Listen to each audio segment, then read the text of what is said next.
Colegio de Ingenieros tiene más de 60 años aportando al desarrollo del país, con 11 consejos de especialidades, 12 consejos zonales desde Iquique a Magallanes, 8 comisiones sectoriales, 3 presidentes de la República entre nuestros ingenieros colegiados, participación en organizaciones de la sociedad civil. ¿Y tú, qué le entregas al país? La ingeniería transforma Chile.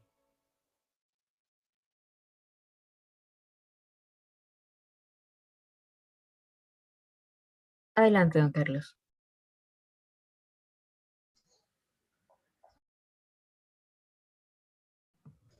Tienes que abrir el audio, Carlos. Ahora sí. Buenas noches y bienvenidos a la cuarta charla dentro del ciclo Tópicos de la Ingeniería Industrial. En esta oportunidad nos acompaña el doctor Fernando Giannini, que él es ingeniero eléctrico titulado en la Universidad de Texas, además ingeniero civil industrial titulado en la UNAV y doctor en Ciencias de la Ingeniería de la Universidad Católica. Fernando desarrolló parte importante de su trabajo profesional en Estados Unidos y hoy por hoy está trabajando en la Universidad Finisterra, donde es director del Magíster de Ciencias de la Ingeniería. Además es director de investigación de la Facultad de Ingeniería y además tiene su cargo de docente e investigador en dicha facultad. Él nos va a hacer una presentación de sumo interesante referida a la ingeniería de servicios. Para todos es conocido el fuerte impacto que tienen en estos momentos todo lo que son los servicios dentro de la economía. ¿Ya?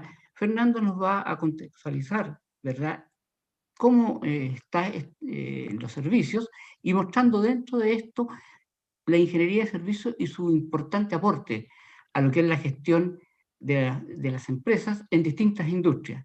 Es un trabajo pero muy, muy interesante que esperemos que a ustedes les llegue y por favor háganle las preguntas que estimen pertinentes.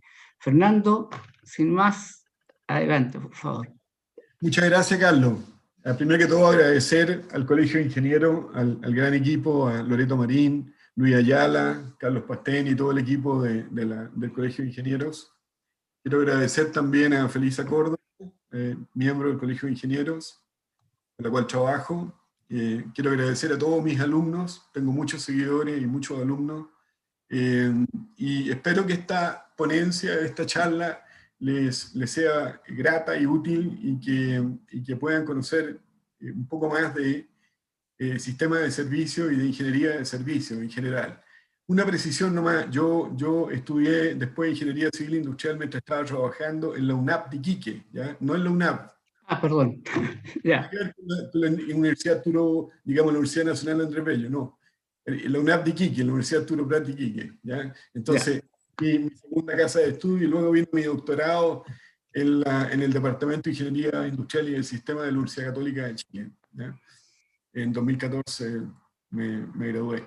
Bueno, vamos a compartir pantalla ahora entonces, rápidamente, para que podamos, y creo que a ustedes les gusta la pantalla completa, ¿no es cierto? Así que vamos a hacerlo con pantalla completa. Ahí está, ¿ya? Bueno,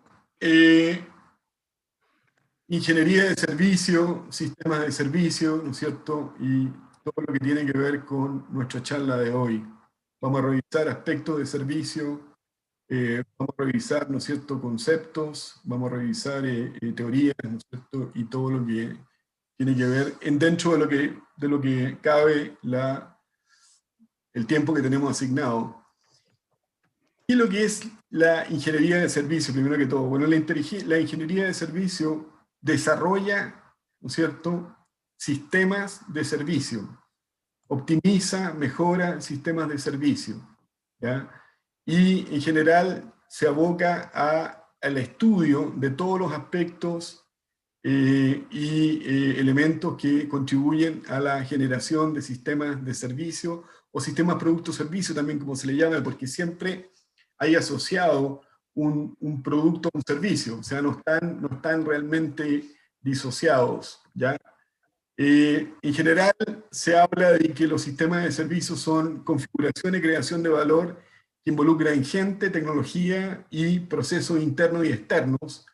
Entiéndase con esto que hay siempre un front-end y un back-end, ¿no es cierto? Básicamente servicio de atención al cliente, lo que le llaman el front-end de bambalinas, ¿no es cierto? Donde se hace posible todo lo que ocurre en el front-end. Y estos procesos de servicio, ¿no es cierto? Estos sistemas de servicio y procesos de servicio están conectados por proposiciones de valor o propuestas de valor y por información compartida. Según Hugh Schleifer, un autor reconocido en 2006, dice que los servicios representan un flujo de beneficio derivados de bienes, ya sea físicos o de actividades humanas. Por otro lado, tenemos que el servicio, según Kotler, Philip Kotler, que ustedes ubican, ¿no es cierto?, es un autor importante y conocido. Según Kotler, servicios es un acto o desempeño que hace, ¿no es cierto?, o lleva a cabo una parte para ofrecerle a otra parte esencialmente algo intangible y que no resulta en propiedad, ¿ya? O sea, yo no soy dueño de algo en particular, sino que más bien yo experimento algo o recibo algo, ¿cierto? La ciencia de servicio estudia, como dijimos entonces, sistemas de servicio, sistemas de productos y servicios, y cómo se desenvuelven, cómo se desarrollan, cómo operan estos sistemas de servicio. Estamos rodeados de sistemas de servicio por todos lados, ¿no es cierto? Vivimos en un mundo particularmente intenso en servicios. La economía moderna es mayoritariamente de servicios, no de manufactura, ¿ya? Y la ciencia de servicios involucra una multiplicidad de áreas o de campos, ¿no es cierto? Es interdisciplinaria, multidisciplinaria, y estudia, ¿no es cierto?, todos los fenómenos observados en la provisión de servicios. Tenemos que hay 4 categorías de recursos en sistemas de servicio. ¿Cuáles son estas 4 categorías que se distinguen? Bueno, tenemos Whole Business and Organization, o sea, todo lo que es el negocio y la organización que provee el negocio. Tenemos la tecnología, tenemos las personas, ¿no es cierto?, involucradas, y tenemos la información compartida.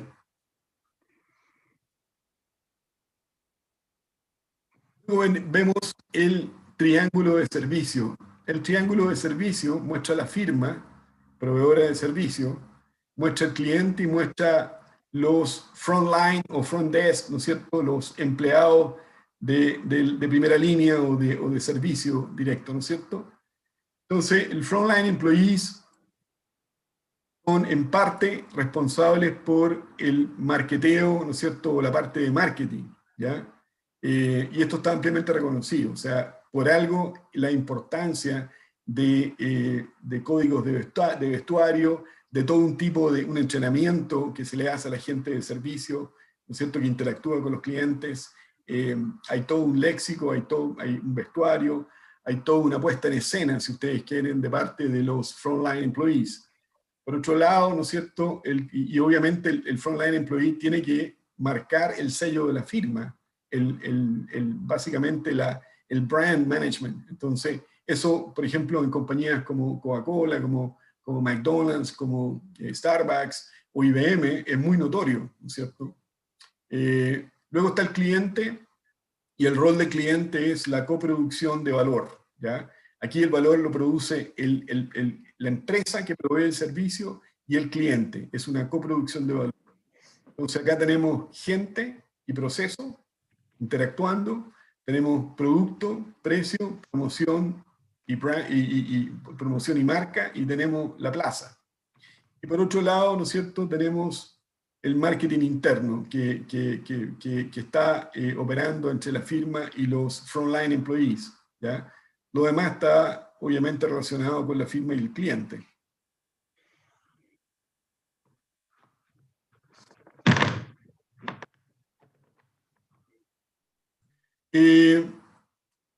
Se distinguen 4 subsistemas en lo que conocemos como sistemas, productos, servicios relacionados con IT o con tecnología de información, con informática, ¿ya? Hoy día el área de informática es muy relevante, muy importante, y cada vez estamos más inmersos en un medio digital.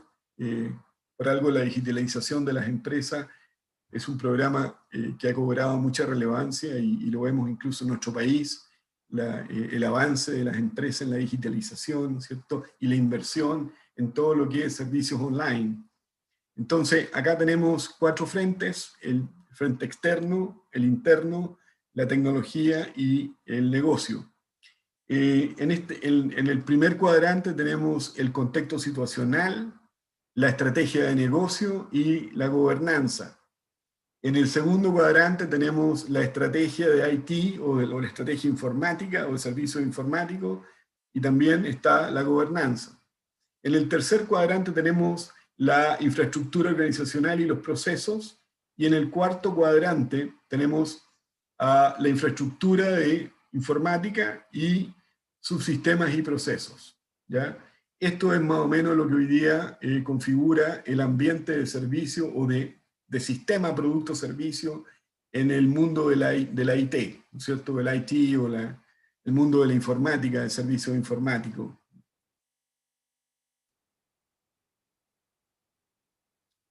Tenemos, continuando, el elemento de front y back stages, ¿no es cierto? Porque siempre en servicio hay un front end y un back end o backstage.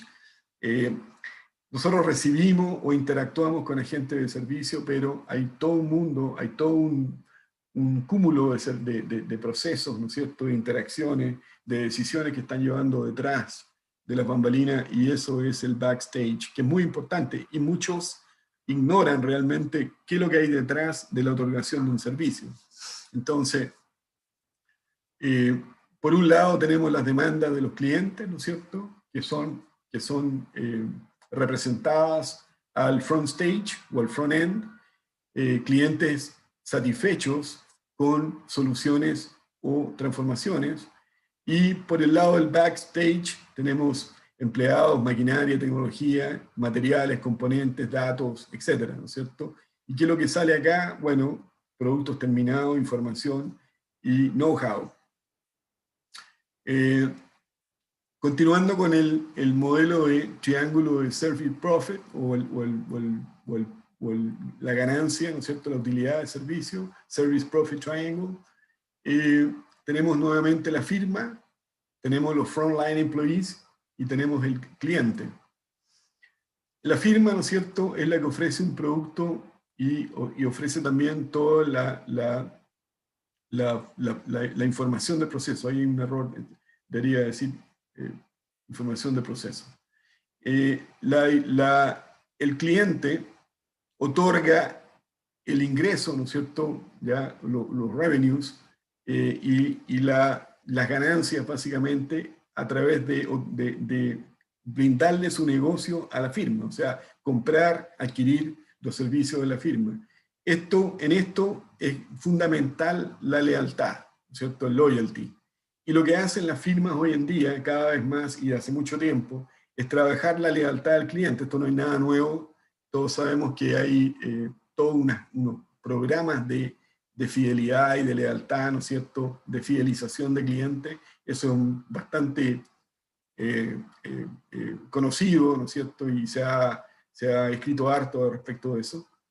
Por otro lado, la firma, ¿no es cierto?, entrega servicios de alta calidad y tiene también y debe tener buena gestión de sistemas internos, o sea, good internal management, o sea, gestión interna. Esto es fundamental para lograr, ¿no es cierto?, que los frontline employees, por un lado, haya poca rotación de empleados, ¿no es cierto?, y que haya una alta productividad, y que también estos puedan entregar valor en el servicio al cliente. Esta relación entre frontline employees y clientes es fundamental. Y de hecho, hay una discusión en la literatura, hay una discusión hoy en día respecto de quién maneja qué. Si el cliente es el que toma el liderazgo, maneja los servicios que provee la firma, o al revés, hay una interacción y un rol bastante más importante, pero solapado en el fondo, o no tan visible, de parte de los empleados hacia el cliente, ¿no es cierto? Ahí podemos conversar después de eso. El juego de poder, ¿no es cierto?, en el triángulo de servicio. ¿Cómo se da este juego de poder? Bueno, nuevamente la firma, el frontline employees y el cliente, ¿ya? Aquí hay, ¿no es cierto?, presupuestos, normas, regulaciones, eficiencia, ¿no es cierto?, todo lo que es lo que ordena el servicio o la otorgación del servicio dentro de la firma, los procesos internos me refiero, y los frontline employees. Luego hay un nivel de autonomía, hay un nivel de autonomía de los frontline employees o de los empleados de primera línea, y obviamente hay un ejercicio de competencia técnica muy importante, ¿no es cierto?, en los empleados de primera línea en su interacción con los clientes. Claramente, todos hemos observado cuando esto no se produce, o sea, cuando hay deficiencia en la competencia técnica de los empleados que atienden clientes, eso es visible y muy malo, ¿no es cierto?, muy negativo. Y eso a su vez, ¿no es cierto?, trae repercusiones después en la satisfacción del cliente y en la percepción de valor. Entonces, vuelvo a repetir este aspecto que es interesante y que es parte también de lo que yo investigo, que tiene que ver con el control. ¿Quién tiene el control acá? ¿Quién lleva el control? Control of relationship. ¿Me entiendes tú? Control de relación. Hay aquellos que dicen, ¿no es cierto?, un bando que dice que el cliente es el que lidera, el que controla la relación de otorgamiento o de provisión de servicio, y hay otros que dicen que no, que si bien el cliente juega un rol preponderante y es, en definitiva, en última instancia, el que toma la decisión de si compra o adquiere servicio o no, y le otorga su negocio a la firma, ¿no es cierto? En realidad estoy pensando en inglés, estoy traduciendo. Acá, básicamente, los empleados, dicen aquello, son los que manejan la cosa, ¿ya? Ahora, cuando uno va a firmas, ¿no es cierto?, o va a lugares como Disneylandia, uno se da cuenta claramente que ahí el que controla todo, y lo controla absolutamente, ¿no es cierto?, y uno está sometido prácticamente a un régimen de conducta y de interacción con la firma, con los distintos lugares y atracciones y servicios que provee Disneylandia o Disney World, la misma cosa, ¿no es cierto? Para dar un ejemplo, está controlado absolutamente por los frontline employees, o sea, ahí no cabe ninguna duda, ¿ya? Ahora, entonces, podríamos decir que hay contextos, hay escenarios, hay condiciones y circunstancias, hay tipos de servicios en los cuales podríamos decir que el frontline employee sí controla, y por razones que podemos entrar a conversar después, principalmente asegurar, ¿no es cierto?, que el negocio salga bien, que la firma logre, ¿no es cierto?, concretar el negocio con éxito, que se logre la satisfacción del cliente, que aspectos de seguridad también pueden ser muy importantes en ello, pero el control ahí claramente lo llevan los frontline employees. Van a haber otras instancias, hay otros negocios, otros tipos de servicios donde el rol del cliente es mucho más importante, ¿ya? Por ejemplo, cuando yo me voy a cortar el pelo, ¿se fija? Ahí el rol del cliente es mucho más activo y más importante, y prácticamente el peluquero o la peluquera no va a hacer nada que el cliente no quiera tener o ver, ¿cierto? Entonces, por eso la consulta permanente, y por eso que también, en general, ¿no es cierto?, ese es un tipo de servicio. O sea, la cirugía plástica también, por ejemplo, es también de consulta muy, muy, muy fuerte con el cliente. Y así podemos nombrar otro tipo de servicios donde el cliente tiene un rol muy importante, los servicios de seguridad, por ejemplo, y otros más. Las relaciones, ¿no es cierto?, y los sistemas. Básicamente, los sistemas de servicios son sistemas de relaciones. Entonces, acá tenemos el servicio al cliente, tenemos el proveedor de servicio, y tenemos, ¿no es cierto?, la meta del servicio, que es la realidad de transformar una operación por A y por, digámoslo así, for the sake of B, o sea, en representación o con atención a B. O sea, yo hago esto, ¿no es cierto? A hace esto por B, digamos, ¿ah? O considerando lo que B quiere.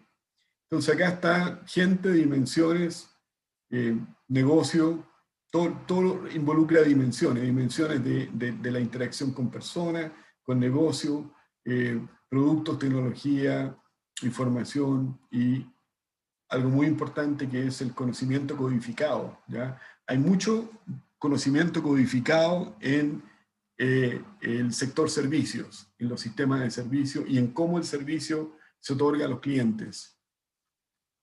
Entonces, primero tenemos esta relación, ¿no es cierto? Formas de responsabilidad de relación, o formas de relación responsable, podríamos decir, ¿no es cierto? Entre el proveedor de servicio, ¿ya? Que puede ser un individuo, una organización, una tecnología también. Hay servicios que son provistos por tecnología, todo lo que es web, por ejemplo, ¿no es cierto? Mucho hoy día, esto está cada día más creciendo más, ¿no es cierto? Tecnología que interactúan con el cliente, no es una persona, sino que una tecnología. Y en la medida que vayamos avanzando, ¿no es cierto?, cada vez más en sistemas de inteligencia artificial, vamos a ver más rol de la tecnología en la otorgación o la provisión de servicios. Por otro lado, tenemos la relación entre el servicio al cliente, ¿no es cierto?, individual, puede ser el cliente un individuo, una organización, una institución pública o privada, ¿no es cierto?, y el service target, ¿ya? Vamos a comentar después por qué hablamos de, y espero que haya alguna pregunta respecto de eso también, de por qué vamos hacia un paradigma de industria de servicios, ¿cierto? Hacia un nuevo paradigma, más bien, de la industria de servicios. Estamos avanzando, en general, a una modernización importante gracias a la tecnología. La tecnología, en realidad, cambia la vida de las personas y lo ha hecho a lo largo de las décadas, ¿no es cierto?, y de los siglos. Entonces, en ingeniería de servicio y en sistemas, productos, servicios, eso es absolutamente cierto y real, y lo estamos viendo, ¿no es cierto?, en el día a día. ¿Pero qué es servicio? Bueno, tradicionalmente se ha pensado que los servicios son no físicos, intangibles, ¿no es cierto?, son partes intangibles de nuestra economía, en oposición a bienes que son algo que uno puede tocar. Clientes y proveedores trabajando juntos, entienden otros, para un estado de transformación, ¿ya? Hay un esfuerzo de transformación de por medio. De tal manera, ¿no es cierto?, que bienes materiales, información, organización y algún grado de relación de ownership o de propiedad involucra o tiene el cliente, ¿ya? Y eso yo estoy completamente de acuerdo con ello. Yo creo que esta definición de servicio lo define y lo resume muy bien. Y esto pertenece a dos grandes exponentes de la ingeniería de servicio, ambos de IBM. ¿Ya? IBM es la empresa pionera en ingeniería y ciencia de servicios. De hecho, el área de ellos la llaman Service Science, Management and Engineering, o sea, ciencia de servicios, ingeniería y gestión de servicios. Entonces, están las tres componentes, ¿no es cierto?, juntos. Aquí está Sporer y Maglio, ¿no es cierto?, 2006. Acá tenemos, ¿no es cierto?, clasificación de servicios, cosas que ustedes en general conocen bien, servicios que son comercializados, ¿no es cierto?, o marketeados, finanzas, banking, seguros, todo lo que es servicios legales o servicios de abogados, ¿no es cierto?, servicios judiciales, legales, todo el área legal hoy día está muy fuerte también. Y por ejemplo, real estate, que es propiedades, ¿no es cierto? Después tenemos servicios de negocio, por ejemplo, contabilidad, consultoría, diseño, publicidad, IT, etc. Después tenemos servicios dentro de la firma. Estos, por ejemplo, son todo lo que ocurre en industrias de transformación, ¿ya? Industrias que transforman una cosa en otra, ¿ya?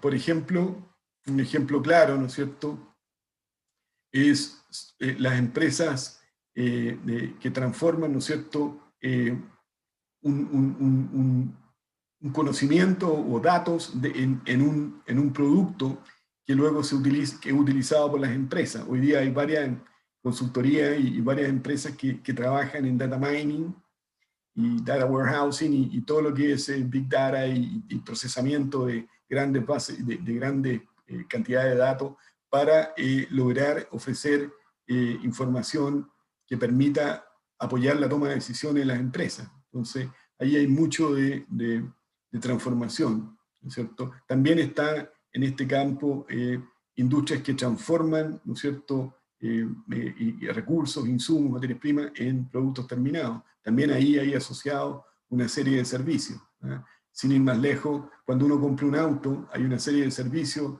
asociados, ¿no es cierto?, a la compra del auto, o a la compra de un camión, o qué sé yo, una maquinaria, un equipo. Servicios personales, domésticos, hotel, entertainment, ¿no es cierto?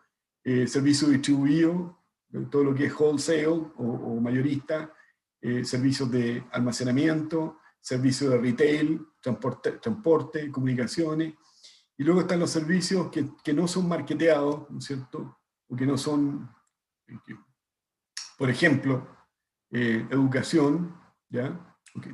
Esto dice que no pasan, digamos, por un aspecto de mercado, digamos, ¿ya? Educación, salud, social welfare, administración pública, policía, legal, aunque yo diría que esto es discutible porque hoy día la educación, la salud, también uno la ve como ofertada, ofrecida en los mercados, ¿cierto? En la publicidad y qué sé yo.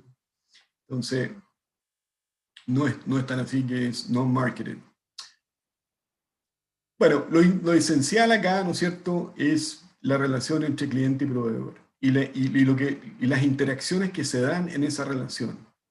Ahí, por eso dice System of Interactions, ¿no es cierto? System of Interactions, en el fondo, la clave está en las interacciones entre cliente y proveedor. Y hoy día el esfuerzo está en potenciar eso, en agregarle magia a eso, en deleitar al cliente y en sorprenderlo, ¿ya? Y hoy lo vemos, por ejemplo, claramente en los servicios web y en toda la interacción que tienen las empresas con sus clientes o potenciales clientes a través de servicios web, ¿ya? Hoy día, por ejemplo, con el Cyber Monday y todos estos 3 días de Cyber Sale, uno ve, por ejemplo, un montón de estas cosas. Entonces, ahí tú puedes dar cuenta del rol importante, ¿no es cierto?, de la interacción y cómo se busca potenciar esa interacción y movilizar al cliente a través de esa interacción. Otro aspecto importante de los servicios es lo que se conoce como tachronicity. Tachronicity en inglés viene de la palabra tact, que es un término que se utiliza en la música, ¿eh? Tiene que ver con tempo, con ritmo, ¿no es cierto? Así como el vals, ¿no es cierto? O sea, hay un ritmo en particular. Entonces, podemos decir que la es un ritmo, un paso, un tempo temporal complementario entre el proveedor y el cliente durante la fase o etapa del proceso de provisión de servicios. Y esto resulta, y debe resultar, ¿no es cierto?, en una satisfacción mutua, ¿ya? Entonces, la ingeniería va a eso, la ingeniería está detrás de eso, ¿ya?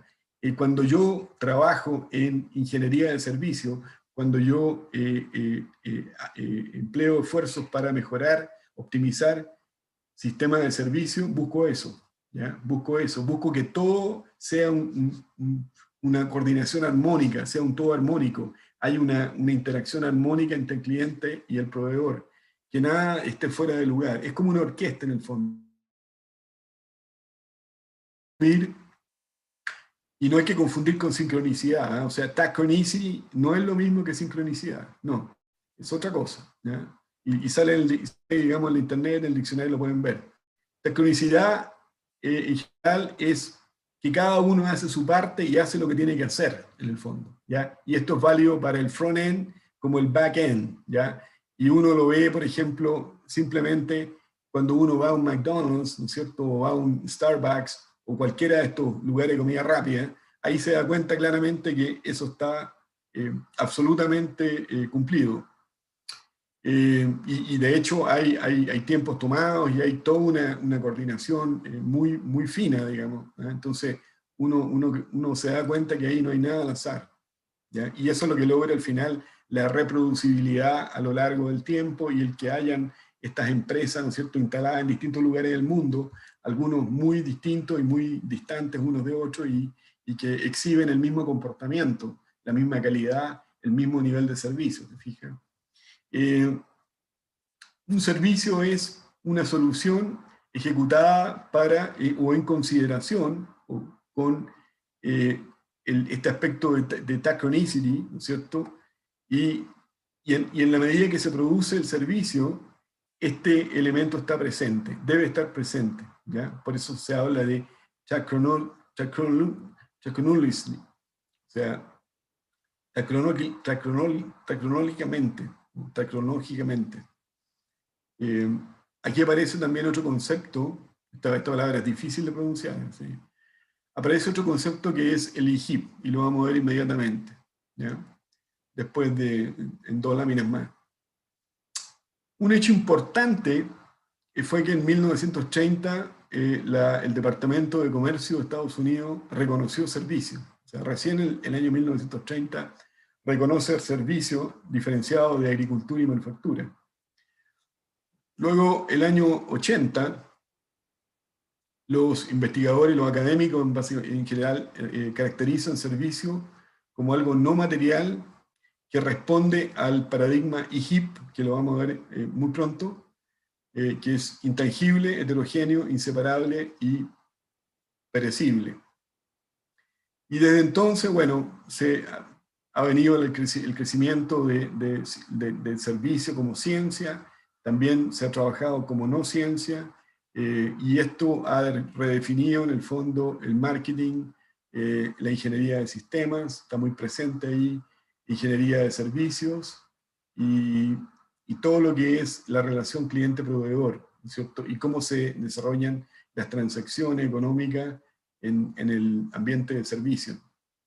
En el 2007, la Organización Mundial de Comercio, o la Organización Internacional de Comercio, por primera vez da cuenta de que los servicios exceden a la agricultura y a la manufactura en Estados Unidos. ¿Te fijas? 40% en 2007.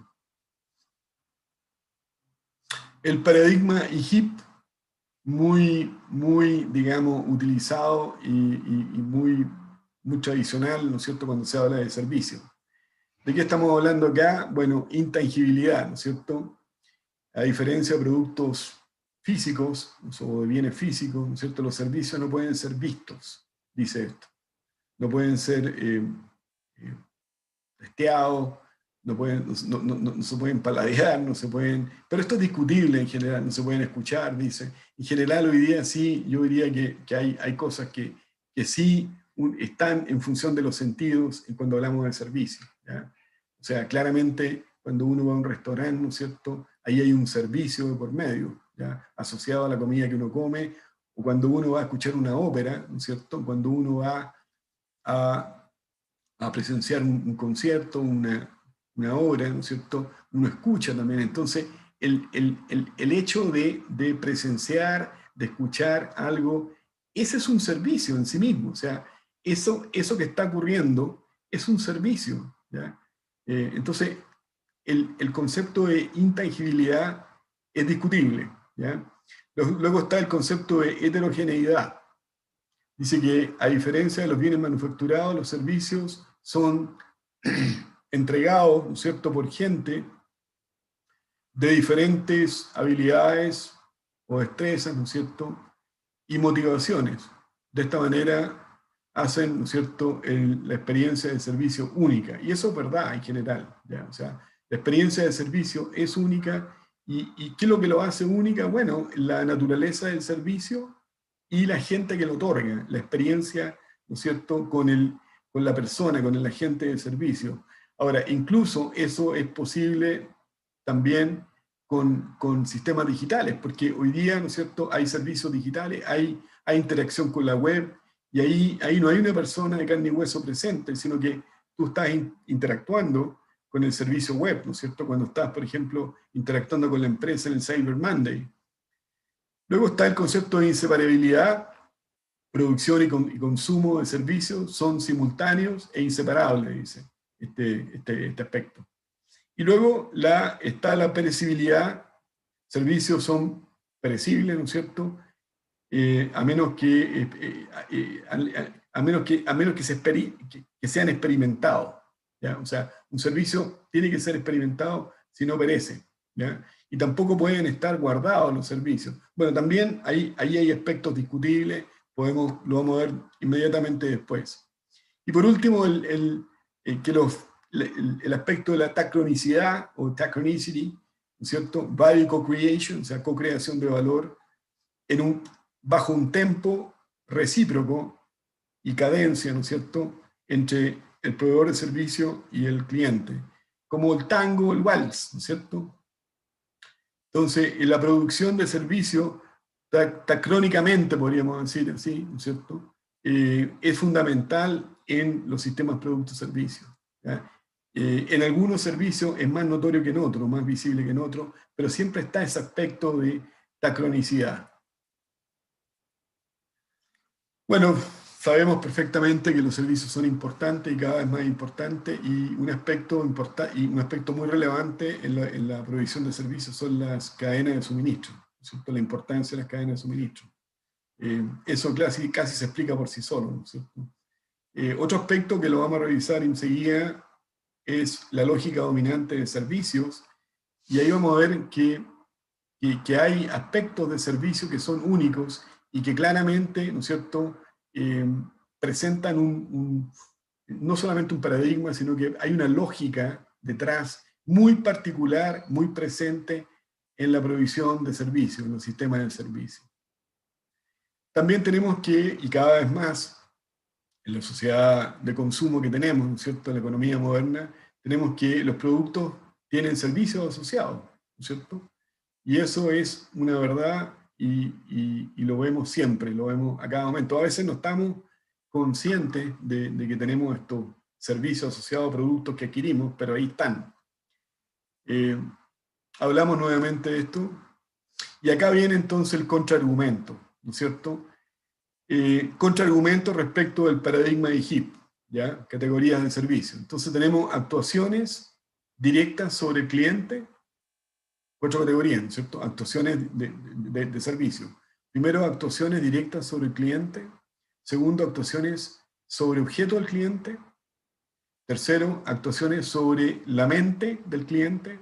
Y cuarto, actuaciones sobre información del cliente. Aquí en información tenemos investigación, banca electrónica.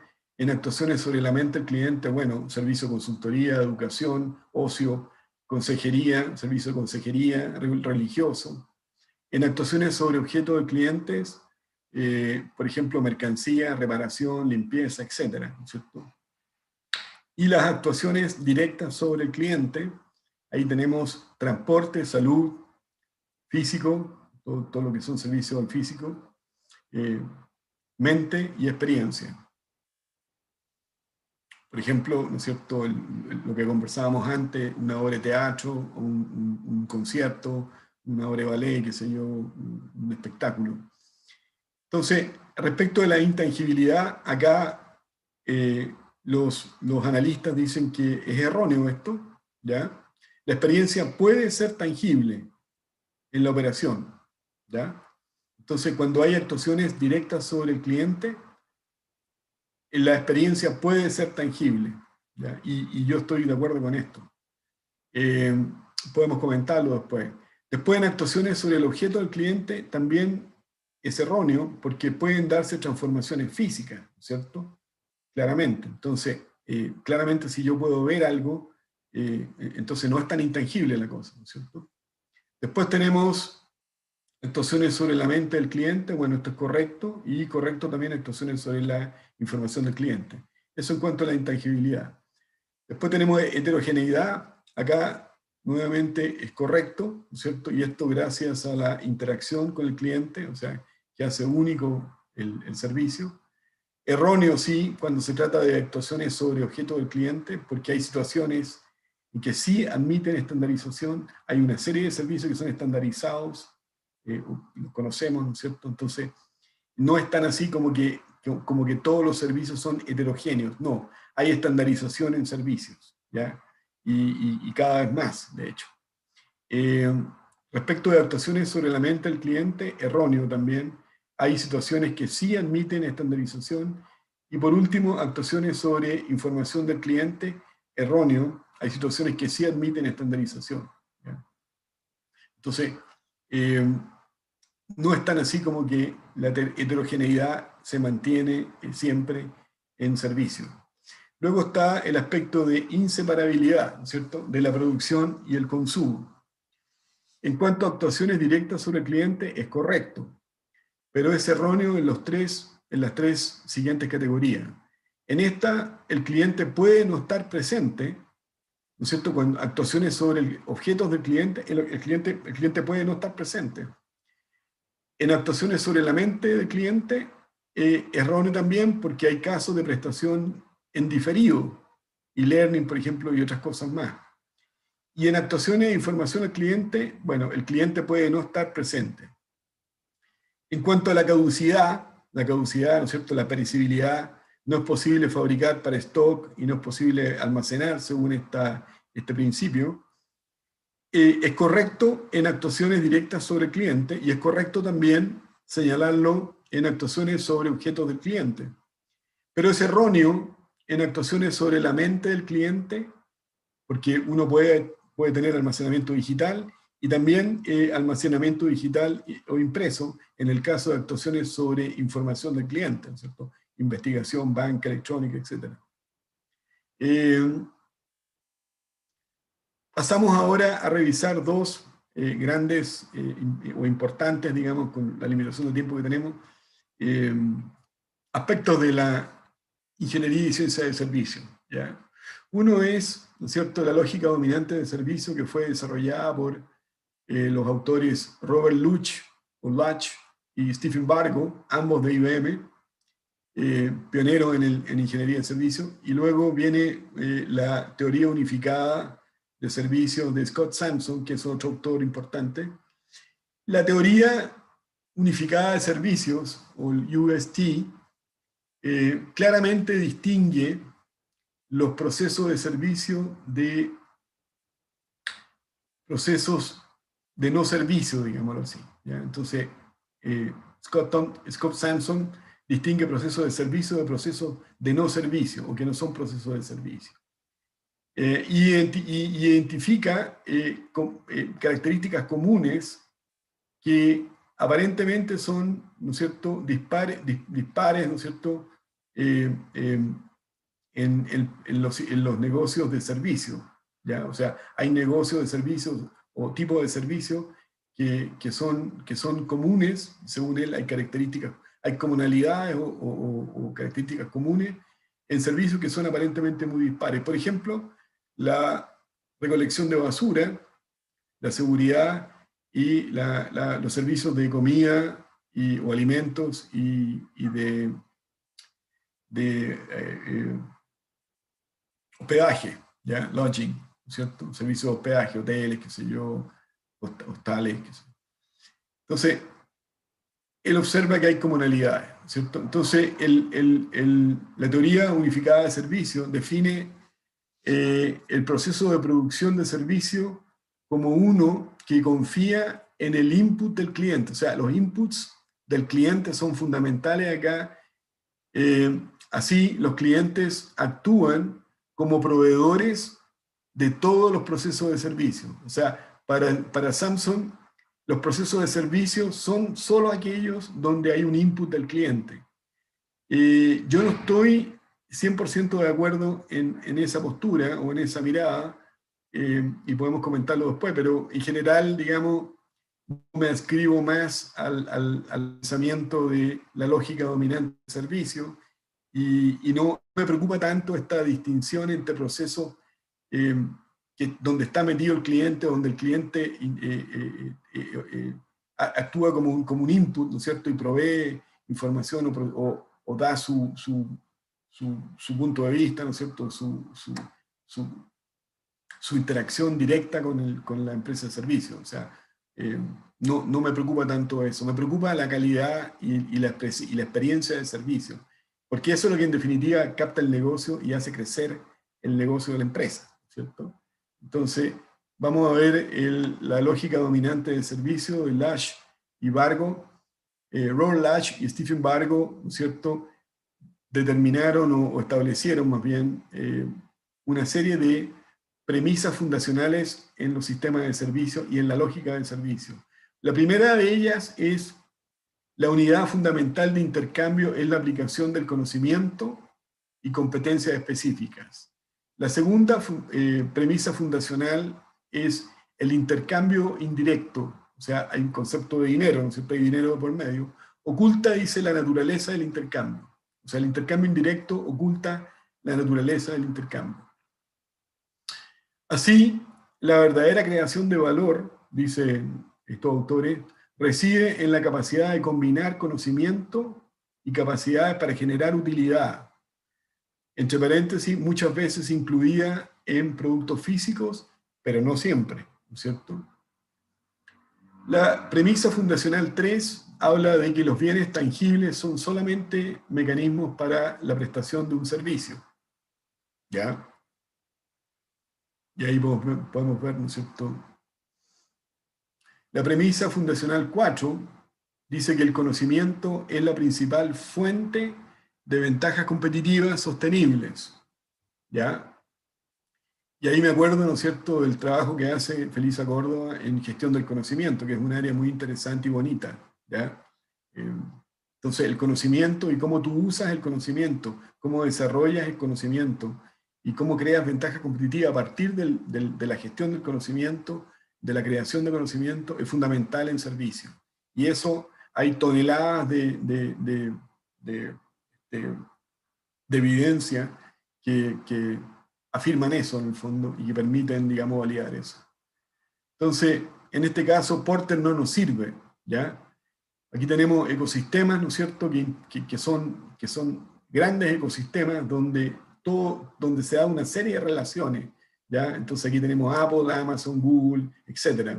El secreto, dice Norman, un autor importante también, el año 93, dice, el secreto está en la habilidad de crear un sistema de creación de valor y hacerlo funcionar. Así de simple. Y yo adscribo completamente a eso. La premisa fundacional 5 dice que todas las economías son en realidad economías de servicio.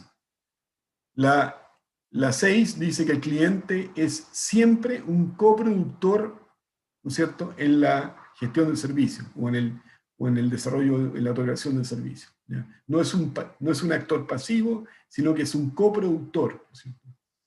La clave para crear valor es coproducirlo, ¿no es cierto? ¿No es cierto? Que la oferta de valor, la oferta, digamos, de servicio, es una coproducción, ¿no es cierto?, que moviliza al cliente, que moviliza, repito, al cliente. En eso estoy interesado y focalizado yo en mi trabajo, en estudiar, analizar y desarrollar, ¿no es cierto?, conocimiento para entender y mejorar y potenciar aquello que moviliza al cliente. ¿Ya? En el marketing hay una serie de aspectos, ¿no es cierto?, muy conocidos que uno dice que son aspectos que potencian y movilizan al cliente. Y el marketing se preocupa justamente de esos aspectos también, ¿no es cierto?, de movilizar al cliente, de entusiasmar al cliente, de venderle al cliente el producto o el servicio. Bueno, el marketing ha sido bastante influenciado por la ingeniería de servicio desde hace varios años ya. El cliente deja de ser un elemento pasivo, así, un target, para convertirse en un elemento activo, un actor activo, ¿no es cierto?, que coproduce en la cadena de suministro. La premisa 7, la premisa fundacional 7, dice que las empresas solamente pueden ofrecer propuestas de valor, son value propositions, ¿ya? El valor se crea mediante la relación con el cliente y las interacciones asociadas. El valor surge a partir del cliente y los colaboradores y de sus propias percepciones.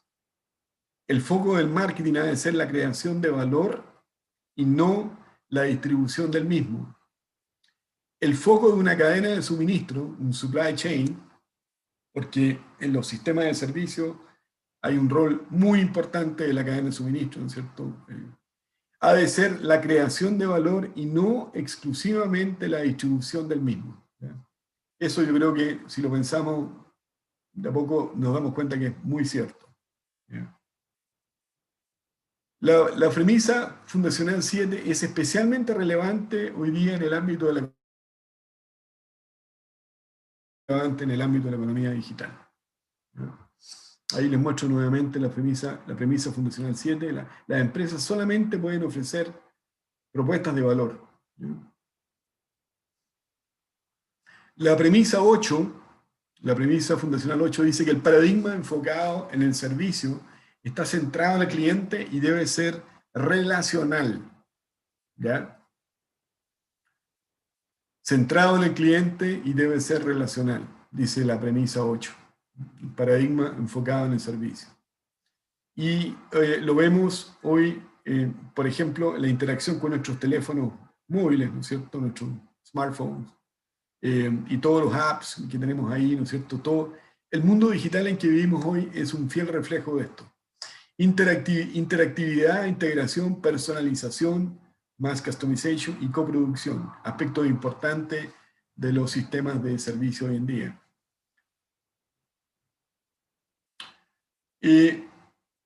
La lógica dominante de servicio, de producto versus lógica dominante de servicio, ¿ya? Déjenme, dice acá, la lógica dominante centrada en el producto, la lógica dominante centrada en el servicio. Unidad de intercambio, en el primer caso, producto físico centrado en lo tangible, en el segundo caso, conocimientos y competencias. El rol del producto es un fin en sí mismo, en el primer caso, ¿no es cierto? La lógica dominante centrada en el producto. Acciones de marketing centradas en el modificar la forma, el lugar, el tiempo y la posesión del producto. En el otro caso, el producto físico es algo intermedio que sirve para desarrollar valor. Incluso puede ser accesorio. El rol del cliente. En el primer caso, el cliente es el destinatario del producto. La función de marketing allí segmenta, canaliza, distribuye y promociona. El cliente es un sujeto pasivo, en esencia. En cambio, en el segundo caso, la lógica dominante centrada en el servicio, el cliente coproduce la creación de valor. La función de marketing busca crear valor junto con el cliente. ¿Se fijan la diferencia? El concepto de valor, en el primer caso, el concepto de valor, el valor viene, dice, determinado por el fabricante. El valor se encuentra en el producto, dicho valor se define en términos de intercambio, ley de oferta y demanda. En el segundo caso, en cambio, el valor viene determinado por el consumidor durante la utilización, básicamente durante la experiencia del servicio. El valor de este modo, dice, emerge de la aplicación efectiva de recursos. Las empresas no crean valor por sí mismas, ¿ya? Las empresas generan una propuesta de valor, ¿ya? Y esta es la que recibe el cliente y el cliente responde a esa propuesta, ¿no? Interactúa de acuerdo a esa propuesta. Moviliza a la empresa, al cliente. Las interacciones empresa-consumidor, en el primer caso, en la lógica dominante centrada en el producto, mayoritariamente unidireccional, consumidor pasivo. En la segunda, bidireccional, el consumidor es un elemento activo que participa de forma relacional en la provisión del servicio o en la experiencia de otorgación del servicio. En la práctica, la lógica dominante del servicio y desarrollar las competencias y conocimientos necesarias para obtener ventajas competitivas. Segundo, identificar otras entidades, entre paréntesis, clientes potenciales, por ejemplo, ¿no es cierto?, que podrían beneficiarse de esas competencias. Tercero, fomentar relaciones que impliquen a los clientes, que impliquen, digamos, que participen a los clientes en el desarrollo de propuestas de valor que satisfagan necesidades específicas. Y por último, utilizar la información procedente de las interacciones para mejorar la propuesta de valor constantemente. Entre paréntesis, Competing on Analytics, de Davenport, un autor muy importante también en esta área. Vamos a ver ahora la última parte de la presentación, trata de sistemas de medición de valor, básicamente de calidad y efectividad de servicio, ¿cierto? Cómo medimos la calidad y la efectividad en los sistemas de servicio o en el servicio propiamente tal. Entonces, acá aparece el año 85, 1985, de los autores Parasumaran, Sitma y Berry, un paper donde ellos presentan, el paper se llama A Conceptual Model of Service Quality and its Implications for Future Research, ¿cierto? Un modelo conceptual de calidad de servicio y sus implicancias para futura investigación. Y en esto, ¿no es cierto?, ellos identifican 5 gaps o brechas importantes, ¿no es cierto?, principales que enfrentan las organizaciones que otorgan servicios, ¿no es cierto?, y que interactúan con clientes. Y en ello, ¿no es cierto?, ellos le dan mucha importancia a la expectativa versus las percepciones de los clientes. Lo vamos a ver al tiro. La primera brecha es, ¿no es cierto?, la distancia entre el cliente o lo que el cliente espera y lo que los gerentes de la firma o la administración... Fernando, disculpa, ¿Sí? no está avanzando la presentación, está pegada la diapositiva. Qué raro. En el cuadro donde está hablando de lógica dominante central en el producto, en ese se quedó pegado. No te puedo creer. Tal vez puedes dejar de compartir y volver a compartir. Ya, voy a volver a... Voy a... compartir pantalla nuevamente.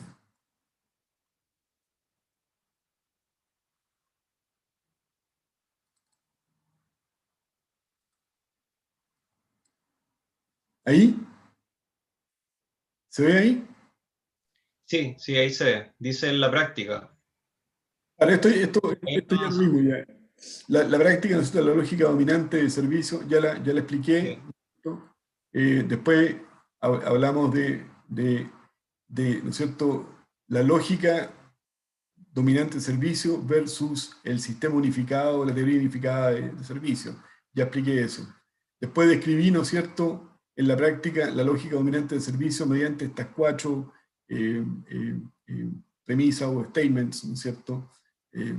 Y esto también creo que lo escucharon. Después entramos, como dije, en la última parte de la presentación donde hablamos de la medición de la calidad, ¿cierto?, y la efectividad de los servicios. Y acá aparecen estos autores, el año 85, con un paper que se llama Modelo Conceptual de Servicio, de Calidad de Servicio, y sus implicancias para la futura investigación.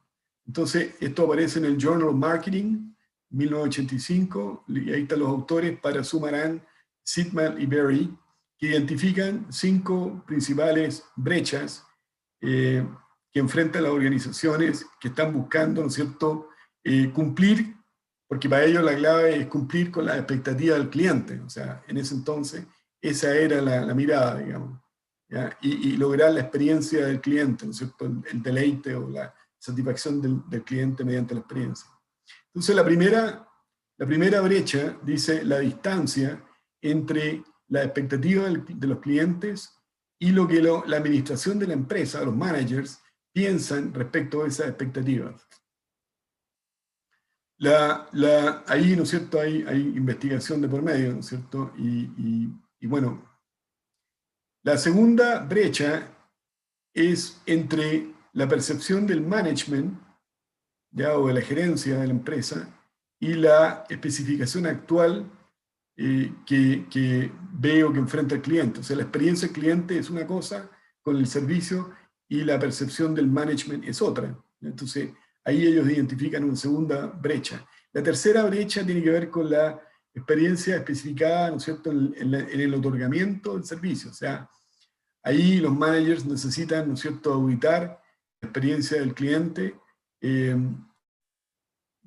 tal manera, ¿no es cierto?, que la organización logre entregar de acuerdo con lo que se espera. Ahí lo vamos a ver en el diagrama, en el modelo sale más claro. La cuarta brecha es el gap entre el delivery, ¿no es cierto?, de la experiencia del cliente y aquello que es comunicado a los clientes. ¿Ya? Entonces, una es la experiencia, la brecha entre la experiencia del cliente y aquello que se le comunica al cliente. Muchas veces nosotros, ¿no es cierto?, nos dicen algo, nos comunican algo, nos dicen que nos van a vender algo o nos prometen algo y la experiencia dice otra cosa. La última brecha, la 5, es la brecha, ¿no es cierto?, entre la percepción de los clientes, de la experiencia y las expectativas, ¿no es cierto?, de servicio de los clientes. Los clientes tienen expectativas que han sido de alguna manera informadas por la palabra o por ¿no es cierto?, la opinión de los amigos o todo lo que se conoce como word of mouth, que es básicamente todo lo que yo he escuchado, lo que he sabido, lo que me han contado de tal o cual servicio, ¿no es cierto?, las necesidades personales y sus propias experiencias pasadas, porque cada vez que yo voy a un servicio que lo he utilizado antes o que adquiero un servicio, hay experiencias pasadas que están en mi memoria, ¿no es cierto?, y todo un conocimiento detrás. Aquí tenemos entonces el modelo original de las 5 brechas, ¿ah?, de estos autores.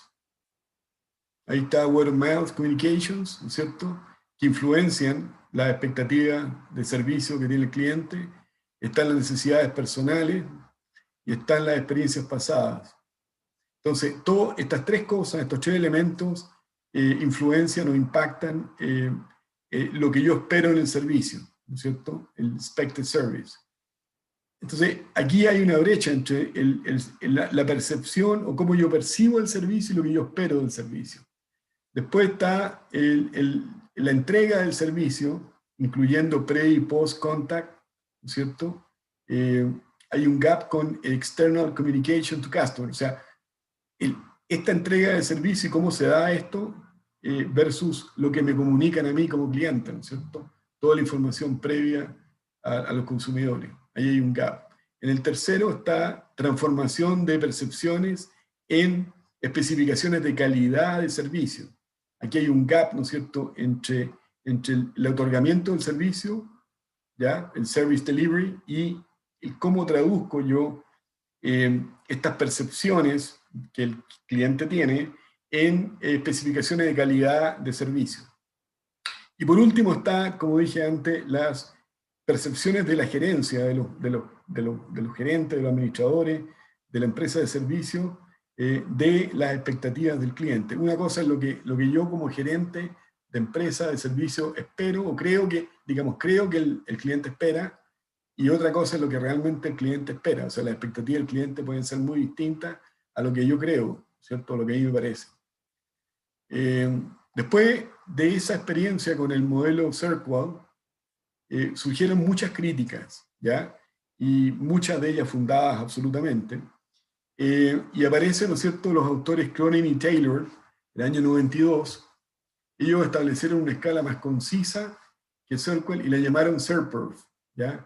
Esta nueva escala está basada exclusivamente en la valoración de las percepciones. Ellos no están básicamente preocupados de las expectativas, sino que ellos se enfocan en las percepciones de valor. Eso para Cronin y Taylor es lo fundamental. Con una evaluación similar a la escala Searchwell, ¿ya?, la cual tiene en cuenta, dice, tanto las expectativas como las percepciones.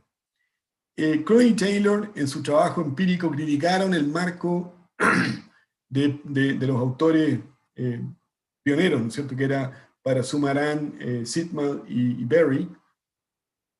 Ellos primero sacaron ese paper en el año 85, después sacaron otro paper en el año 88 con un modelo mejorado, ¿no es cierto?, o con algunas adiciones o elementos adicionales, con respecto, dice, a la conceptualización y medición de la calidad del servicio. O sea, la crítica fundamental de Cronin y Taylor es con respecto a la conceptualización y a la forma de medir la calidad del servicio que tienen estos 3 autores iniciales.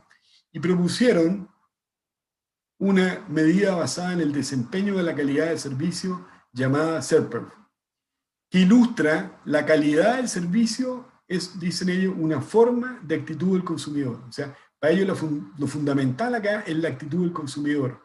Esto nuevamente está enlazado con cómo yo movilizo al consumidor, al cliente, y qué logro yo del cliente. O sea, cómo logro yo que el cliente se inserte en este sistema producto-servicio, en este otorgamiento de servicio, en esta co-creación de servicio, ¿ya? Esto es muy importante, y esta es obra, esto lo hace la empresa de servicio. Y aquí están las percepciones. O sea, la percepción para Cronin y Taylor es lo fundamental, a diferencia de estos otros autores. Los argumentos del SERPEF era, dice, un medio mejorado. Fue luego replicado, y los hallazgos empíricos sugieren, digamos, que poca o ninguna evidencia teórica o empírica apoya la relevancia de que las expectativas menos las percepciones son una brecha. O sea, esto que fue planteado como fundamental o central en el modelo CIRCUAL de Parasu Maran, Sitman y Berry, no fue absolutamente, no fue, digamos, validado ni por estudios empíricos ni por estudios teóricos, ¿ya? Expectativa menos percepción igual brecha de calidad. Entonces, eso en el fondo le jugó, digamos, fue fundamental, y por eso que el modelo CIRCUAL en general no es un modelo que se utilice mucho, ¿ya? Y es un modelo en parte desacreditado por los estudios que vinieron después, digamos. Lo fundamental, ¿no es cierto?, del modelo SERPERF, como dije, es el movilizar al cliente y básicamente las percepciones, o sea, influenciar las percepciones del cliente. Entonces, aquí está la calidad de servicio, ¿no es cierto?, el overall service quality, percepción de la dimensión 1 hasta la dimensión N, o sea, todas las dimensiones asociadas con el servicio. Hay aspectos muy importantes en las dimensiones, ¿no es cierto?, son estos que se muestran acá. Dimensiones de calidad de servicio. Para Cronin y Taylor serían, por ejemplo, confiabilidad. Confiabilidad, ¿no es cierto?, la habilidad de ejecutar el servicio como fue prometido, en forma correcta, en forma certera, ¿no es cierto?, y con toda la confianza que otorga. Entonces, de ahí viene la confiabilidad. El responsiveness, la capacidad de respuesta, ¿no es cierto?, la voluntad de ayudar a los clientes y de apoyarlos, ¿no es cierto?, ante cualquier necesidad o consulta, ¿no es cierto?, es fundamental en servicio. El aseguramiento, el assurance, ¿no es cierto?, el conocimiento y cortesía de los empleados y su habilidad de entregar o de manifestar, de presentar credibilidad y confianza, ¿ya?, al cliente. Eso es fundamental. Luego están los tangibles, ¿no es cierto?, o aspectos tangibles, ¿no es cierto?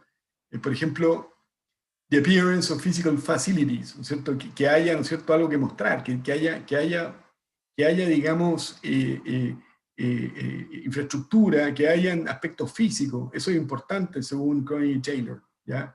Incluso Amazon, que es una empresa web 100%, no tiene oficina, ¿no? Pero cuando tú entras a Amazon e interactúas con Amazon, por ejemplo, tú te das cuenta de que hay mucho que ver, ¿ya? Y de que hay mucho detrás. ¿Te fijas? Entonces los aspectos tangibles también se pueden, de alguna manera, trabajar y evidenciar y mejorar en los servicios web, ¿ya? En todo lo que es la interacción con servicios web, como por ejemplo Amazon. También es importante el personal, todo lo que tiene que ver con el personal, con el equipamiento, con las comunicaciones materiales, ¿no es cierto? Y, en fin, o sea, todo lo que impacta al cliente. Y por último, la dimensión de empatía. Para Cronin y Taylor es muy importante la empatía. El caring, ¿no es cierto? El sentirse, sentir que el cliente, que tú le importas, que estás preocupado de ella o de él. Una atención individualizada, ¿no es cierto? provider to customer. O sea, en el fondo que haya una suerte de individualidad, una atención individualizada, que uno se sienta especial, ¿ya? Que haya empatía, que haya consideración por el cliente. Eso es muy importante hoy día, no solamente en todos los servicios, yo diría en general. En la educación, por ejemplo, yo tengo alumnos y claramente los alumnos valoran muchísimo cuando uno se preocupa de ellos, cuando uno demuestra, ¿no es cierto?, preocupación y cuidado por ellos, y cuando uno otorga una atención especial, ¿ya? En lugar de ser básicamente un monólogo o una cosa estandarizada. Luego viene el modelo mejorado de los tres autores. ¿Qué hicieron estos tres autores? Sidman, ¿no es cierto?, Parasumaran y Berry. Después de todas las críticas, ellos elaboraron una versión 2 del modelo, digámoslo así, un modelo 2.0, donde le agregaron 2 gaps más. Entonces, ellos siguieron con su premisa de client expectations y perceived service, ¿no es cierto? Aquí ellos dicen que esto es importante y este es el gap 5, ¿no es cierto? Expectativa del cliente versus percepción de servicio. En el gap 7, ellos dicen client execution of co-creation of service, ¿no es cierto? O sea, la ejecución o lo que hace el cliente, la parte que le toca al cliente en la co-creación de servicio, ¿ya? Aquí hay una brecha entre esto y el provider execution of co-creation of service. O sea, el fondo, la parte que hace el proveedor versus la parte que hace el cliente en la co-creación de servicio. Aquí ellos establecen una brecha. Ahora, uno podría decir que no necesariamente debiera haber una brecha, porque la parte que hace el cliente es una y está bien identificada y comunicada, ¿no es cierto? Y la parte que hace el proveedor de servicio es otra, ¿ya? Ellos dicen que aquí podría haber una brecha, en el fondo, que algo no se cumple acá o que habría una deficiencia, podría haber un gap ahí. Y la otra que ellos agregan es la número 6, donde dicen, aquí hay dicen, processes and communication, o sea, procesos y comunicaciones en la co-creación de expectativas y las responsabilidades. Entonces, este gap, ¿no es cierto? Habría un gap acá entre la parte que le toca cumplir al cliente, que es en la co-creación de servicios, ¿no es cierto? Y los procesos y comunicaciones de co-creación o expectativas de esto, ¿no es cierto? Y responsabilidades. O sea, aquí también ellos establecen esto por parte obviamente del proveedor de servicio, ¿cierto? Aquí establecen la gap 6, la brecha 6. Bueno, en definitiva, se ha escrito y se ha trabajado bastante en lo que es calidad y eficiencia, efectividad, de sistema de servicio. Pero al fin y al cabo, ¿no es cierto?, al final del día, como decimos en inglés, ¿no es cierto?, es un tema de un equilibrio de Nash, donde ambos, ¿no es cierto?, ganamos o perdemos. O sea, si sale mal, ambos perdimos; si sale bien, ambos ganamos. Siempre vamos a buscar un win-win situation, ¿no es cierto? Aquí no se trata de yo gano y tú pierdes. O sea, un buen servicio, ganamos ambos y se hace bien las cosas y ambos hacemos nuestra parte, porque si no vamos a sabotear ¿no es cierto?, el proceso de servicio y sencillamente vamos a quedar insatisfechos ambos.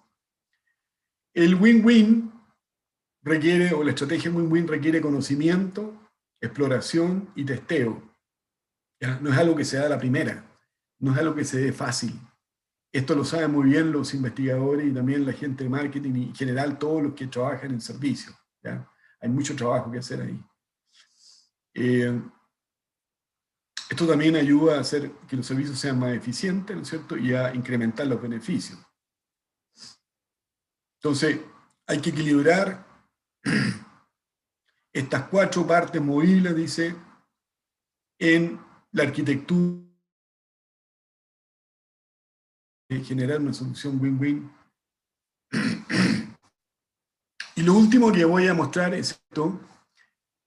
Tenemos que, y esto es interesante, ¿eh? Esto lo hizo mi amigo, el doctor Víctor Tang, que es un ex empleado, un jubilado de IBM, tuvo 30 años en el área de gestión de servicios, básicamente ingeniería de servicios. Él trabajó bastante en esa área en IBM, y yo estuve trabajando con él en el MBA de la Universidad Federico Santa María, y ahí lo conocí, hace 3, 4 años atrás. Y él desarrolló esto que llamamos el paradigma de servicio. Entonces, según Víctor Tang, la ciencia tiene su paradigma, ¿no es cierto? La meta, ¿no es cierto?, es entender la naturaleza. La decisión, o el análisis de decisión, el análisis de toma de decisiones, se hace en base a la meta, que es una elección racional, ¿no es cierto? Define problema, oportunidad y genera recursos para la acción. En el primer caso de la ciencia se confirma o se rechaza la hipótesis, ¿no es cierto? Hay una hipótesis de por medio. En la ingeniería, en el campo de la ingeniería, la meta es artículos útiles, ¿no es cierto? Todo lo que creo o desarrollo tiene que ser algo útil, eficiente. Los ingenieros nos preocupamos de eso, en el fondo, ¿no es cierto? De que todo lo que hacemos sea útil. Entonces, aquí identificamos las necesidades de mercado y desarrollamos y operamos productos. La cuarta, ¿no es cierto? La ciencia de la matemática tiene como meta estructuras consistentes. State, ¿no es cierto? An assertion, o sea, uno establece por ejemplo, una premisa o un teorema, ¿no es cierto? Y luego lo prueba, ¿ya? Entonces, yo construyo este conocimiento en la matemática, ¿ya? Un axioma también, ¿no es cierto?, es algo que uno utiliza en la matemática y luego tiene que trabajar. Entonces tenemos que el servicio también tiene un método, ¿no es cierto? El método de servicio. Dice, el método de servicio es a meta process for the practice, ¿no es cierto? Es un proceso meta para la práctica. ¿Y en qué consiste el método de servicio? Bueno, el goal o la meta del método de servicio, según Tang, es la relación cliente-proveedor, ¿ya? Y el proceso de co-creación de valor. Esa es la clave, digamos, ¿cierto? Que se dé eso, ¿eh? En la co-creación de valor entre cliente y proveedor. Y en definitiva, esa es la verdad, la pura y santa verdad del servicio. O sea, eso es así siempre, ¿ya? Y lo podemos analizar y ver en todos lados, digamos, donde hay servicio. La fase 1, dice Tang, y esto viene del trabajo desarrollado en IBM, es la exploración, ¿no es cierto? No, engage or not, o sea, entramos en una relación de negocio, ¿no es cierto? O no, ¿ya? Estamos explorando, ¿ya? Yo estoy cotizando, estoy viendo, estoy explorando, ¿no es cierto? En la fase 2, ¿formalizamos intent o no? O sea, ¿se formaliza la intención de adquirir servicio o no? En la tercera fase está la planificación. ¿Se formula un plan o no? En la cuarta fase está la ingeniería. ¿Se ingenieriza el plan o no? En la quinta fase están las operaciones. ¿Se operacionaliza el plan o no? Y en la sexta está la adaptación y el control. ¿Se interviene o no? ¿Ya? Entonces, esto quizás no es tan fácil o tan evidente, pero todos los que hemos trabajado en empresas de servicio y los que hemos trabajado en ingeniería, ¿no es cierto?, y sobre todo en consultoría, también podemos relacionarnos con esto mejor, ¿ya? Siempre hay una exploración, hay una negociación, hay una planificación, hay una ingeniería detrás, porque las cosas no nacen de la nada, sino que hay un esfuerzo de ingenieril, ¿no es cierto?, para desarrollar algo. Luego están las operaciones, la ejecución, ¿no es cierto?, y todo lo que es adaptación y control de lo que se va a hacer. Eso después. Muchas gracias, agradezco la audiencia y la atención, y no sé si tienen preguntas, feliz de responderlas. Bueno, o comentarios Fernando, también. hay algunas consultas, Fernando, que yo te las voy a ir haciendo de las que han llegado. Una primera de Sebastián dice, ¿qué opinas sobre la transformación digital aplicada a la ingeniería de servicios? ¿Qué le diría a las empresas que aún no sumen al uso y aplicación de tecnología? Saludos, Sebastián. Bueno, que se están quedando detrás. Sí, gracias por la pregunta. Se están quedando detrás porque, no sé si me pueden ver. Dejar de presentar, voy a dejar de presentar mejor para que me puedan ver. Se están quedando detrás porque lo que hoy día tenemos en el mundo es un avance rápido hacia la digitalización, ¿ya?, de negocios. Todas las empresas en particular, incluso las más, o sea, las constructoras, ¿no es cierto?, que hacen un trabajo físico, tienen mucho de su negocio también se trabaja en forma digital, ¿ya? Entonces, si bien hay un producto final que es un edificio o un educacional, ¿no es cierto?, hay toda una serie de servicios asociados a eso. Hoy día la interacción con el cliente a través de la web es fundamental. Desde que nació los teléfonos inteligentes, el smartphone, la interacción de clientes con medios digitales y con apps o aplicaciones digitales es inmensa y ha crecido en forma exponencial. Sin ir más lejos, la pandemia también, ¿no es cierto?, ha hecho evidente que hay que avanzar en todo lo que es la digitalización y todo lo que son procesos de transformación digital, porque en el fondo cada vez más adquiere un rol más relevante las operaciones web o la interacción con sistemas digitales, con servicios web. El Cyber Monday, por ejemplo, que antes no existía, hace años atrás, de repente llegó y se quedó, ¿no es cierto? Y hoy día es un actor importante. ¿Te fijas? Tan importante es que las empresas de retail están pensando seriamente cómo redefinir el negocio, cómo readecuarse a esta nueva realidad, digamos. ¿Qué es lo que tienen que hacer para subsistir en el sentido de quizás, ¿no es cierto?, ya no es tan importante tener grandes zonas donde mostrar mercadería, gran cantidad de gente trabajando en atención de público? Eso hay que irlo estudiando de a poco, ¿me entiendes tú? Pero hay adecuaciones, hay adaptaciones, hay transformaciones que hacer.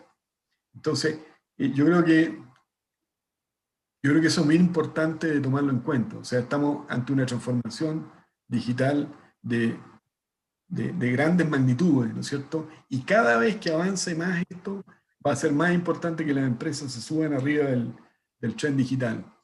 Felisa dice, ¿qué orientación recomendarías abordar en la gestión de conocimiento para apoyar los servicios crowd? En general, todo lo que tenga que ver con movilizar al cliente, con las percepciones del cliente y con enganchar, movilizar al cliente en la co-creación de valor. Mi investigación está en eso, mi foco está en eso, digamos, ¿ya?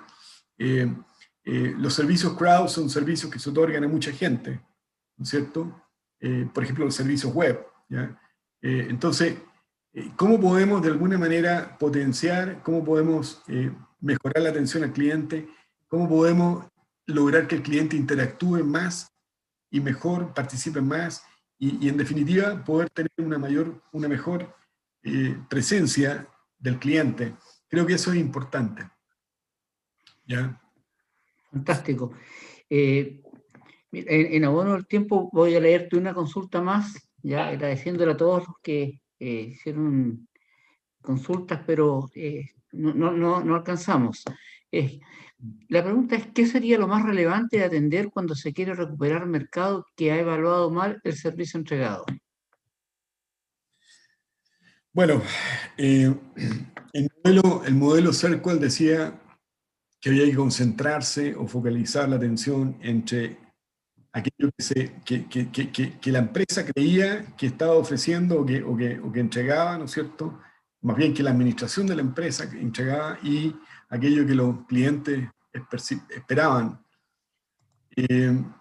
Hoy día, dada la forma de transacciones que tenemos, dada la relación transaccional que tenemos en sistemas de servicio, está bastante claro en general lo que uno espera y lo que la empresa tiene que entregar. ¿Ya? No hay zonas grises o nubes oscuras ahí. Luego está la tensión entre las expectativas, la brecha entre las expectativas y las percepciones. Pero después se probó que eso no era válido, en realidad que no había tal brecha entre expectativas de servicio y percepciones de servicio. Yo diría que lo fundamental es lo que señala la lógica dominante del servicio y lo que señala Crony y Taylor. O sea, si hay algo que es importante en servicios, es la percepción del cliente, la experiencia del cliente. ¿Cómo logró su negocio y cómo logró posicionarse la empresa Starbucks? Que todos decían que no daban un peso por ella, muchos no daban un peso por ella, decían que se iba a instalar una cafetería más, que cobraba precios leoninos, ¿no es cierto?, precios usureros por el café, muy caro, ¿no es cierto?, cuando el resto de cafeterías cobraban más barato. Bueno, pero Starbucks probó que eso era posible en el sentido de que no solamente vende un café más o menos bueno, digamos, y caro, digámoslo así, pero también entrega una experiencia de servicio que es única. Entonces, hay una ambientación, hay una interactuar, una relación con el cliente muy especial, hay una forma como los clientes entran y son atendidos, hay una conformación del escenario o del espacio de servicio, y eso en general yo diría que hace la diferencia. Yo diría que la experiencia del cliente es fundamental, y todo lo que lo estudio hoy día, y yo diría el foco está en mejorar la experiencia del cliente, y la experiencia claramente pasa por la percepción, porque hoy día yo tengo mucha información, yo tengo mucho más información hoy día que antes, y voy a tener más información todavía, no solamente de mis amigos, de mis conocidos y de la gente que ha tenido tal o cual servicio, sino que yo mismo tengo acceso a un montón de información sobre aquello que quiero comprar o adquirir, ¿me entiendes tú? Entonces, aquí la clave o el meollo del asunto está en la experiencia, en cuando yo experimento el servicio, cuando a mí se me otorga el servicio y lo que ocurre ahí está la magia, digamos, ¿me entiendes tú? Ahí está la magia.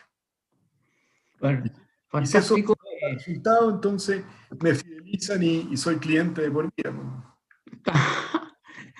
Bueno, Fernando, primero agradecerte por todo lo que nos has explicado, ya sumamente interesante, y esperamos contar contigo en alguna otra oportunidad, ya según lo que hemos conversado.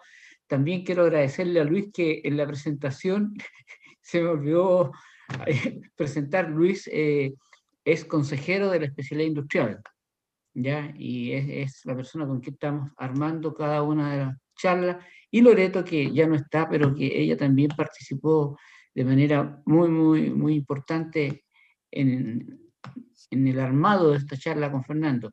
Así que, Fernando, si quieres despedirte, te dejo el micrófono. Me despido, una vez más, muy complacido, muy contento de participar.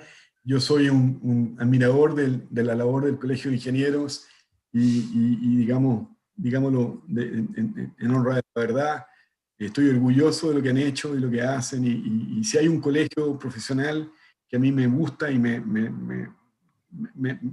digámoslo así, llena mis expectativas, ¿no es cierto? Es el Colegio de Ingenieros. Creo que han hecho mucho, han tenido un gran rol y hay mucho por hacer y lo están haciendo bien. Me alegro mucho que Felisa Córdoba estén también en el Colegio de Ingenieros, una participación muy activa.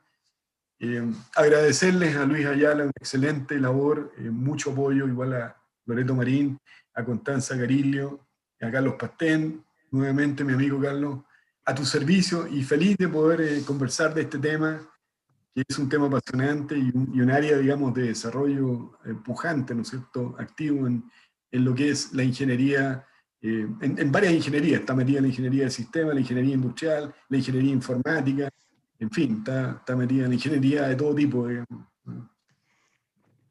Fantástico. Bueno, ya todos ustedes, estimados colegas y amigos, los dejo invitados para la próxima charla que va a versar sobre la transformación digital en la gestión y la gestión en las empresas mineras. Un tema de por sí interesante. Así que quedan todos invitados. Es el 4º miércoles del mes de junio.